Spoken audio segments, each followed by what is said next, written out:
किसी चीज़ के बारे में जानने के जज्बे को क्यूरियोसिटी कहते हैं। क्यूरियोसिटी होगी तो वाई एंड हाउ यानी क्यों और कैसे दिमाग में आएगा ही, और पीछे पीछे क्या, कब, कहाँ जैसे अनगिनत सवाल भी आएंगे। जब जवाब ढूंढने निकलेंगे तो शुरू हो जाएगी हमारी लर्निंग, क्रिएटिविटी और मेंटल ग्रोथ का प्रोसेस, क्योंकि हम जितने जवाब की खोज करेंगे उतने ही नए सवाल सामने आएंगे। लेकिन इसका ये मतलब नहीं कि हम सवाल करना छोड़ दें या जवाब मालूम ना करें। क्यूरियोसिटी और क्वेश्चन तो बेस्ट फ्रेंड्स हैं। Curiosity and asking questions go hand in hand. The more one asks questions, the more one learns and understands. There is a beautiful poem by Owen Jones which I would like to share with you. Are you curious? Would you like to know? Do you ever wonder why cat eyes glow? Are you curious why a cheetah has spots? Or how a sailor ties his knots? It is fantastic you use your brain to think or ponder about the rain. So be curious and ask why. It can make you smarter if you try. जितने भी inventions और discovery हुई, कैसे हुई? Curiosity की वजह से। Question पूछने के लिए भी नॉलेज चाहिए। एक साइंटिस्ट थे, इसिडोर आइजैक रबी। ये नोबेल लॉरिएट थे फिजिक्स में। मालूम है ये क्या कहते थे? ये कहते थे कि मैं अपनी मम्मी की वजह से साइंटिस्ट बना।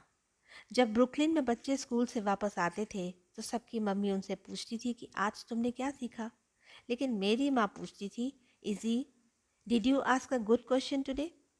ये जो डिफरेंस था अच्छे सवाल करने का, इस डिफरेंस ने मुझे साइंटिस्ट बना दिया। गुड क्वेश्चन पूछने का मतलब है कि आप सीख रहे हैं। हमारे इर्द गिर्द कितनी सारी चीज़ें हैं जिसको हम देखते हैं, लेकिन क्यों नहीं मालूम है। कभी सोचा कि जो हम कैमरा से फ़ोटो ले रहे हैं, ये कैमरा कैसे बना होगा? इसे बनाने के लिए किसने पहले सोचा होगा? एसी कूलर जब नहीं था तब लोग कैसे कमरा ठंडा रखते थे? महलों को कैसे ठंडा रखते थे? बुक्स जो हम पढ़ते हैं उसकी छपाई कैसे होती होगी? शुरुआत कैसे हुई होगी? क्रॉप्स, फ्रूट्स कैसे उगने लगे? पेपर, पेन, पेंसिल, रबर, बाप रे, कितनी सारी चीज़ें हैं जो आज आम है, कॉमन है, लेकिन पहले थी ही नहीं। किसी ना किसी ने तो शुरुआत की ही होगी। हर चीज़ की एक कहानी, एक हिस्ट्री होती है जो बहुत ही इंटरेस्टिंग और मज़ेदार होती है।